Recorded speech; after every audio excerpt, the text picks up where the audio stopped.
Evan Adeliné, le plus gourmand de la bande, s'est rendu chez un champion de France de la pizza et il compte bien mettre la main à la pâte.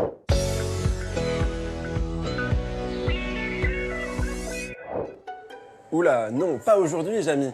Moi, je suis comme cette boule de pâte, je me dégonfle. L'art de faire des pizzas tel qu'il est né à Naples fait partie du patrimoine mondial immatériel de l'UNESCO. Alors autant te dire que c'est un vrai savoir-faire. La recette, la façon de malaxer et de lancer la pâte et la cuisson au degré près sont les 4 étapes qui font la renommée internationale de la pizza napolitaine. Lancer la pâte fait partie du quotidien des pizzaiolos. Ils le font parfois pour le spectacle, mais surtout pour donner de la légèreté à leur création. Vu le geste, on comprend mieux pourquoi la pizza est ronde.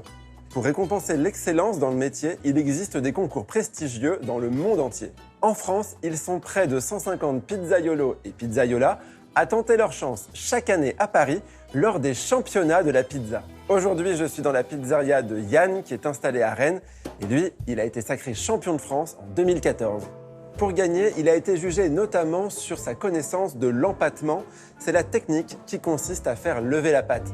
Son secret, c'est de la laisser reposer pendant plusieurs jours pour qu'elle soit bien digeste.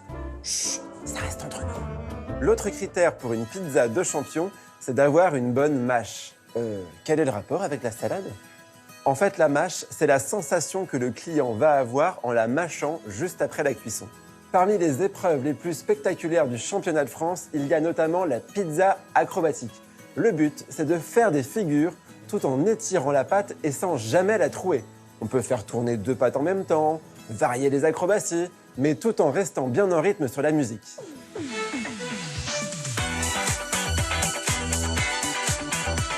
J'ai la tête qui tourne, Jamy, j'y arrive plus. La pizza est également propice aux records en tout genre. Le plus insolite, à mon sens, c'est celui qui a été battu par un Français il y a quelques mois, qui a créé une pizza avec plus de 1000 fromages. Sa création lui a valu de rentrer dans le livre Guinness des records. 1000 fromages, ça fait beaucoup quand même. Pour moi, ce sera une margarita toute simple, mais faite par un champion de France quand même. Allez, bon appétit. Eh oui, Evan, la pizza, c'est pas de la tarte.